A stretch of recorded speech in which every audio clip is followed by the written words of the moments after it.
देवेंद्र फडणवीस हे महाराष्ट्राच्या राजकारणामध्ये भारतीय जनता पक्षाचा प्रमुख चेहरा मानले जातात. कारण गोपीनाथ मुंडे यांच्या निधनानंतर महाराष्ट्राच्या राजकारणामध्ये भारतीय जनता पक्षाचे अत्यंत प्रभावशाली असलेले नेते किंवा ज्या नेत्यांवर विशेषतः पंतप्रधान नरेंद्र मोदी असतील, अमित शहा असतील किंवा भारतीय जनता पक्षाचे जे वरिष्ठ नेते आहेत, त्यांचे अत्यंत विश्वासू असलेले देवेंद्र फडणवीस हे महाराष्ट्रामधले एकमेव नेते आहेत. म्हणून 2014 पासून महाराष्ट्राचं जे राजकारण आहे, ते महाराष्ट्राचं राजकारण देवेंद्र फडणवीस यांच्या भोवती फिरताना दिसतं. 2014 मध्ये शिवसेना आणि भारतीय जनता पक्षाच्या युतीला बहुमत मिळाल्यानंतर देवेंद्र फडणवीस हे महाराष्ट्राचे मुख्यमंत्री बनले. तेव्हापासूनच महाराष्ट्राच्या राजकारणामध्ये त्यांच्या भूमिकेला अत्यंत महत्वाचं स्थान प्राप्त झालं. पण 2019 मध्ये परत भाजप शिवसेना युतीला बहुमत मिळालं. पण उद्धव ठाकरे यांनी 2 वर्ष मुख्यमंत्रीपद शिवसेनेला मिळावं ही मागणी केली आणि या मागणीला देवेंद्र फडणवीस असतील किंवा भारतीय जनता पक्षाचे जे नेते असतील, त्यांनी मान्यता न दिल्यामुळे उद्धव ठाकरे यांनी काँग्रेस आणि राष्ट्रवादी काँग्रेस यांच्या मदतीने महाविकास आघाडी स्थापन केली आणि सरकार स्थापन केलं आणि जवळपास भारतीय जनता पक्षाला 2.5 वर्ष सत्तेपासून दूर ठेवलं.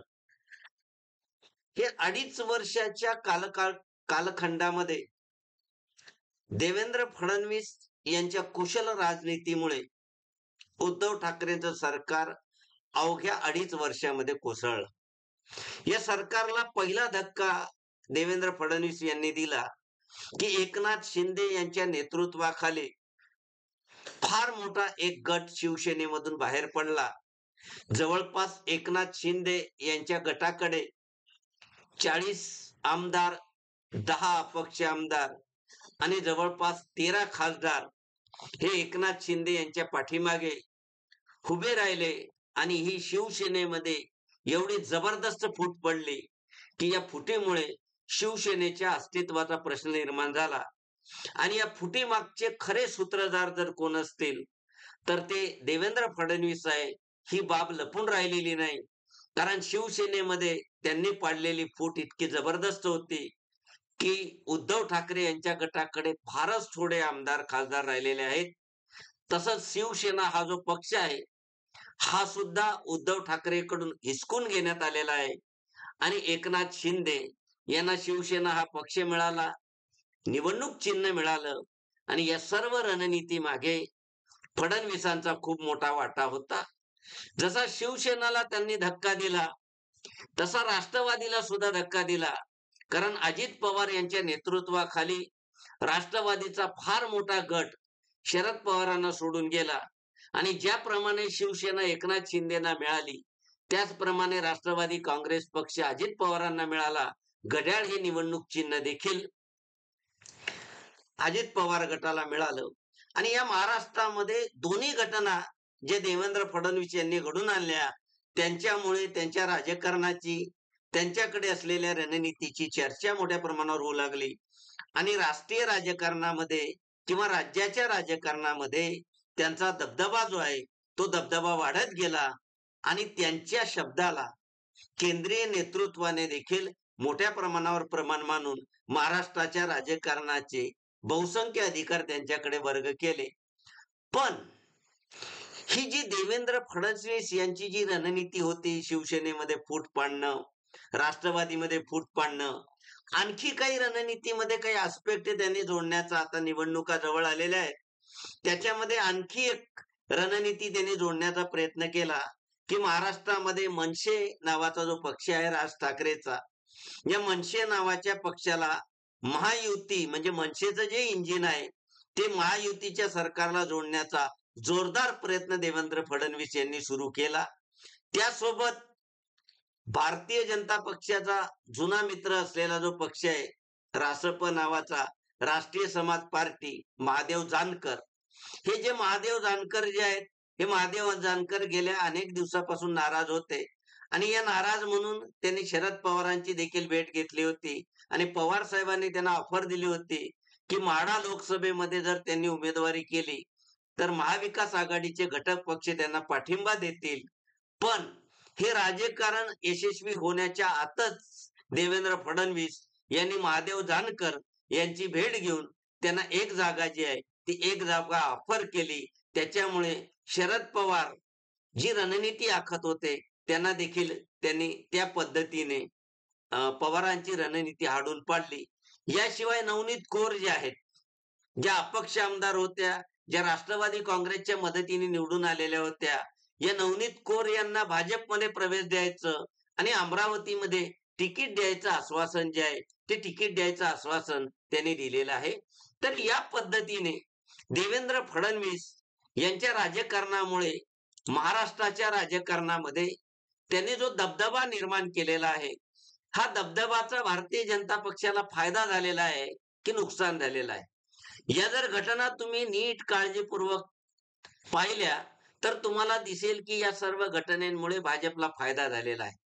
पण या सर्व घटनांचा जर खोलवर अभ्यास केला तर तुम्हाला असं दिसून येईल की देवेंद्र फडणवीस यांच्या रणनीतीमुळे भारतीय जनता पक्षाला फारसा फायदा झाल्याचं दिसून येत नाही.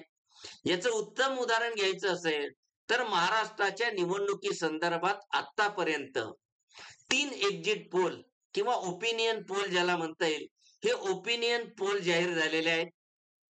तर पहिला opinion poll India today mood off nation नावाने जो ओपिनियन पोल किंवा पोल प्रेडिक्ट डिक्लेअर झालं, याच्यामध्ये इंडियाला फक्त 22 जागा मिळतील असं भाकीत केलेलं आहे आणि इंडियाला म्हणजे महाविकास आघाडीला 26 जागा मिळतील असा पोल त्यांनी केलाय. अर्थात हा पोल खूप आधी आलेला होता, त्याच्यामुळे हा पोल आता बरेच वर्ष, बरेच म्हणजे महिने झालेले आहेत. पण हे सध्या जे नवीन 2 पोल आलेले आहेत, इंडिया टीव्ही ओपिनियन पोल, त्याच्यामध्ये एनडीएला जास्तीत जास्त 35 जागा मिळतील असं दाखवलेलं आहे आणि इंडिया म्हणजे महाविकास आघाडीला 13 जागा मिळतील. म्हणजे 2019च्या निवडणुकीमध्ये भारतीय जनता पक्ष शिवसेना युतीला 41 जागा मिळाल्या होत्या, तेवढ्या सुद्धा जागा आता भारतीय जनता पक्षाच्या आघाडीला मिळताना दिसून येत नाही. किंवा न्यूज 18 मेगा ओपिनियन पोल मध्ये सुद्धा एनडीएला फक्त 41 जागा मिळतील आणि इंडियाला 7 जागा मिळतील असं त्या पोल मध्ये दाखवलेलं आहे आणि भारतीय जनता पक्षाला महाराष्ट्रामध्ये 45 जागांची अपेक्षा आहे. 45 जागा मिळाल्या पाहिजे, कारण भारतीय जनता पक्षाने पंतप्रधान नरेंद्र मोदींनी अबकी बार 400 पार ही घोषणा केलेली आहे आणि अबकी बार 400 पार ही घोषणा जर यशस्वी करायची असेल तर महाराष्ट्रामध्ये 45 जागा कमीत कमी भारतीय जनता पक्षाला मिळणं गरजेचं आहे. परंतु जे 3 सर्वे आतापर्यंत ओपिनियन पोल डिक्लेअर झालेले आहेत, या एकही ओपिनियन पोल मध्ये भारतीय जनता पक्षाला किंवा एनडीएला 45 जागा ज्या आहेत त्या 45 जागा मिळण्याची शक्यता जी आहे ती कोणीही व्यक्त केलेली नाही. कारण असं होण्यामागचे मुख्य कारण काय आहे की देवेंद्र फडणवीस यांनी शिवसेनेमध्ये फूट पाडली, राष्ट्रवादीमध्ये फूट पाडली, मनसेला जोडण्याचा प्रयत्न केला किंवा त्यांचे जे वेगवेगळे घटक पक्ष आहेत किंवा त्यांचे जे मित्र आहेत या सर्वांना जोडण्याचा प्रयत्न करून देखील भारतीय जनता पक्षाला अपेक्षित यश प्राप्त का होत नाही.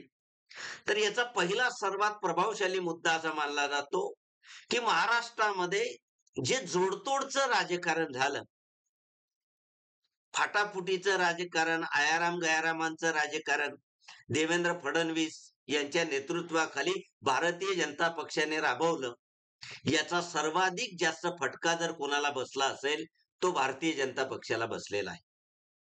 कारण 2019च्या निवडणुकीमध्ये भारतीय जनता पक्षाचे जवळपास 105 आमदार निवडून आलेले आहेत. त्यांना जवळपास 16-17 अपक्ष आमदारांचा पाठिंबा होता. एवढं असून सुद्धा 105 आमदार असलेल्या भारतीय जनता पक्षाचे मंत्रिमंडळामध्ये फक्त 9 मंत्री आहेत. म्हणजे ज्या पक्षाचे जवळपास 70% आमदार आहेत सरकारमध्ये, या पक्षाला सत्तेमधला फक्त 33% वाटा मिळालेला आहे. हा एक प्रकारे भारतीय जनता पक्षाचे जे निष्ठावान कार्यकर्ते आहेत यांच्यावर अन्याय करणारे आहे. याशिवाय भारतीय जनता पक्षामध्ये जे मंत्री आहेत, या मंत्रिमंडळामध्ये मंत्र्यांची जर यादी पाहिली तर तुम्हाला दिसून येईल की या 9 पैकी काही मंत्री, जसा राधाकृष्ण विखे पाटील आहेत, जे काँग्रेसमधून आलेले आहेत, विजयकुमार गावित आहेत, जे राष्ट्रवादीमधून आलेले आहेत, म्हणजे दुसऱ्या पक्षामधून आलेल्या लोकांना मंत्रीपद देण्यात आली आणि आपल्या पक्षातल्या लोकांना त्याच्यामध्ये फारशी संधी केली गेली नाही. म्हणून देवेंद्र फडणवीस यांच्या राजकारण जे आहे, या राजकारणामध्ये मुळे जे मूळ भाजपचे जे निष्ठावान नेते होते, कार्यकर्ते होते, याच्यावर मोठ्या प्रमाणावर अन्याय जो आहे तो अन्याय होतो आहे. त्या संदर्भात त्यांनी विधान केलं आहे की भारतीय जनता पक्षाचे 90% कार्यकर्त्यांना काहीच मिळणार नाही, पण त्यांची आमच्या विचारधारेवर श्रद्धा आहे म्हणून ते कुठं जाणार नाही. असं नसतं. कारण राजकारणामध्ये कार्यकर्त्यांना त्यांनी जे काम केलेलं आहे, त्यांनी जी मेहनत केलेली आहे, त्यांची जर फळ मिळालं नाही तर निव्वळ विचारधारेच्या आधारावर ते टिकून राहत नाही. काँग्रेस पक्षामध्ये देखील असेच बाहेरून आलेल्या लोकांना मोठ्या प्रमाणावर सत्तापद बहाल केल्यामुळे काँग्रेस पक्षाचा ऱ्हास झालेला आहे आणि नेमका महाराष्ट्रामध्ये हा जो धोका भारतीय जनता पक्षाला भविष्यात भेडसावण्याची शक्यता आहे. कारण निष्ठावंत कार्यकर्ते भाजपपासून दुरावण्याची शक्यता आहे. दुसरं महत्वाचं, महाराष्ट्रामध्ये राष्ट्रवादी काँग्रेस यांचा जो सरकारमध्ये समावेश केला गेला, त्याच्यामुळे भारतीय जनता पक्षाची देश पातळीवर किंवा महाराष्ट्रामध्ये प्रतिमा मलिन झालेली आहे. कारण राष्ट्रवादी काँग्रेसचे जे मंत्री सरकारमध्ये आहेत, या बहुसंख्य मंत्र्यांवर भ्रष्टाचाराचे आरोप आहे आणि हे आरोप पंतप्रधानांनी केले आणि यांच्यावर आरोप केल्यानंतर यांच्या चौकशा चालू असताना यांना सरकारमध्ये सामील करून घेणे ही भाजपची कृती महाराष्ट्राच्या जनतेला आवडलेली नाही. कारण राष्ट्रवादी काँग्रेसचे जे अनेक नेते आहेत यांना तुरुंगात टाकण्याची भाषा स्वतंत्र देवेंद्र फडणवीस यांनी केलेली आहे. फक्त लोकसभेमध्ये त्याचा फायदा भेटेल, जास्त जागा वाढतील, या एकमेव उद्देशाने त्यांना सरकारमध्ये स्थान देण्यात आलं. परंतु याच्यामुळे भारतीय जनता पक्षाच्या प्रतिमेला फार मोठा धक्का पोचलेला आहे. कारण भारतीय जनता पक्षाची जी प्रतिमा आहे ती स्वच्छ प्रशासनाची प्रतिमा आहे आणि स्वच्छ प्रशासनाच्या प्रतिमेला राष्ट्रवादीमधल्या मोठ्या प्रमाणावर भ्रष्टाचाराचे आरोप असलेल्या लोकांना संधी दिल्यामुळे, त्यांच्यासोबत युती केल्यामुळे भारतीय जनता पक्षाची प्रतिमा जी मलिन झाली. आता हे 3 पक्ष असताना आणखी मनसे सारखा पक्षाला महायुतीमध्ये समावेशाची चर्चा सुरू झाली आणि मनसे सारख्या पक्षाला महायुतीमध्ये समावेश करून घेण्यासाठी देवेंद्र फडणवीस यांनी जी रणनीती आखलेली आहे, या रणनीतीमुळे नुकसान होण्याऐवजी फायदा होण्याऐवजी नुकसान होण्याची शक्यता जास्त आहे. कारण जर मनसे महायुतीमध्ये आला तर मोठ्या प्रमाणावर मुंबईमध्ये विशेषतः जे उत्तर भारतीय मतदार आहेत त्यांच्या नाराजीचा फटका भारतीय जनता पक्षाला मोठ्या प्रमाणावर बसेल. कारण मनसेची विशेषतः उत्तर भारतीयांबाबत जी विचारधारा आहे, त्या विचारधारेमुळे हे मतदार भारतीय जनता पक्षाला मतदान करणार नाहीत. म्हणून मनसेच्या समावेशामुळे भाजपला फायदा मिळण्याऐवजी तोटा होण्याची जास्त शक्यता आहे. याशिवाय महायुतीमधले जे घटक पक्ष आहेत, या घटक पक्षामध्ये मनसे हा जो पक्ष आल्यामुळे देखील घटक पक्षांमध्ये मोठ्या प्रमाणावर अस्वस्थता निर्माण झालेली आहे. विशेषतः शिंदे गटामध्ये राज ठाकरेंच्या किंवा मनसेच्या येण्यामुळे मोठ्या प्रमाणावर अस्वस्थता निर्माण होईल. कारण राज ठाकरेंच्या पक्षाला मुंबईमध्ये जागा दिल्या जातील आणि या जागांमध्ये शिवसेनेतला जो शिंदे जो गट आहे किंवा शिवसेना जी आहे ती मोठ्या प्रमाणावर नाराज होण्याची शक्यता आहे. म्हणून मनसेच्या समावेशाची जी रणनीती आहे ती देखील भारतीय जनता पक्षाला फारशी लाभदायक ठरण्याची शक्यता नाही. याशिवाय भारतीय जनता पक्षाने जे जोडतोडचं राजकारण केलं, या जोडतोडच्या राजकारणामुळे बीजेपीचे असलेल्या मूळ कार्यकर्त्यांना इतर पक्षांच्या निवडणूक चिन्हावर लढवण्याची पाळी आलेली आहे. आता उदाहरणार्थ शिवाजी आढळराव पाटील जे शिवसेनेचे नेते आहेत, शिरूर मतदारसंघामध्ये ती जागा राष्ट्रवादीला सुटणार आहे म्हणून शिवाजी आढळराव पाटील यांनी शिवसेनेचा त्याग करून राष्ट्रवादीमध्ये प्रवेश करून घड्याळ या निवडणूक चिन्हावर त्यांना निवडणूक लढवण्याची पाळी आलेली आहे. याच्या आधी ते घड्याळाच्या उमेदवाराकडून पराभूत झालेले आहे आणि त्याच पक्षामध्ये त्यांना नाईलाज म्हणून प्रवेश घ्यावा लागतोय. तसंच उदयनराजे भोसले जे राष्ट्रवादीतल्या राजकारणाला कंटाळून भारतीय जनता पक्षामध्ये आलेले आहेत, या उदयनराजे भोसले आता साताऱ्यामध्ये तिकीट मागतायत. साताऱ्याची जी जागा आहे ती साताऱ्याची जागा ही राष्ट्रवादीला सुटते आहे म्हणून उदयनराजे उदयनराजे भोसले जे आहेत, या उदयनराजे भोसले यांना देखील घड्याळ या निवडणूक चिन्हावर म्हणजे राष्ट्रवादीमध्ये प्रवेश घ्यावा लागेल आणि निवडणूक लढवावी लागेल. कारण भारतीय जनता पक्षाने एकनाथ शिंदेची जी शिवसेना फुटली ते भारतीय जनता पक्षाचे नैसर्गिक मित्र होते, परंतु राष्ट्रवादी काँग्रेसच्या अनेक उमेदवारांविरुद्ध त्यांनी लढा दिलेला आहे आणि त्याच उमेदवारांचा प्रचार करावा लागला आहे म्हणून भारतीय जनता पक्षाच्या अनेक कार्यकर्त्यांमध्ये नाराजी आहे.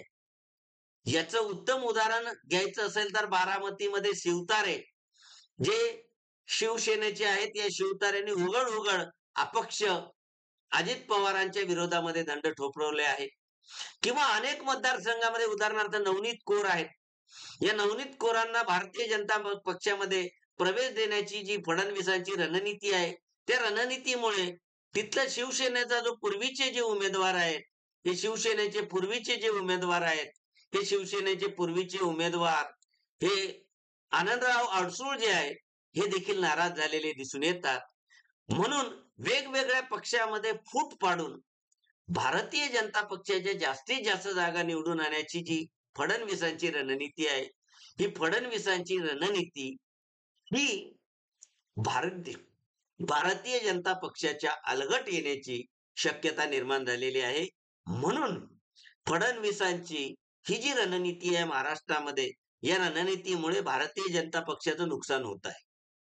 कारण या पक्षाचे जास्तीत जास्त आमदार होते, या पक्षाला जास्तीत जास्त जागा लढवण्याची संधी मिळाली असती, परंतु देवेंद्र फडणवीस यांनी एकाच वेळेस मनसेसोबत, रासपसोबत, शिवसेनेसोबत, राष्ट्रवादी काँग्रेससोबत एवढ्या पक्षांसोबत युती केल्यामुळे आपोआपच भारतीय जनता पक्षाला अत्यंत कमी जागा म्हणजे मागच्या निवडणुकीत जेवढ्या जागा लढवल्या होत्या कदाचित तेवढ्याच जागा लढवायला भेटतील. बाकीच्या जागा त्यांना मित्रपक्षांना सोडाव्या लागतील आणि मित्र पक्षांमुळे भारतीय जनता पक्षांना बाकी जागांवर निवडणूक लढवता येणार नाही.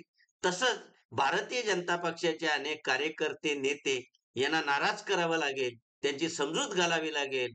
म्हणून देवेंद्र फडणवीस यांची जी रणनीती आहे, ही रणनीती भारतीय जनता पक्षाला फारशी लाभदायक किंवा फलदायी जी आहे ती फलदायी ठरण्याची शक्यता दिसून येत नाही. तर माझा व्हिडिओ आवडला असेल तर लाईक करावा, माझं चॅनल सबस्क्राईब करावं, बेल आयकॉनचा बटन दाबावा, जेणेकरून येणाऱ्या व्हिडिओची नोटिफिकेशन तुम्हाला प्राप्त होईल.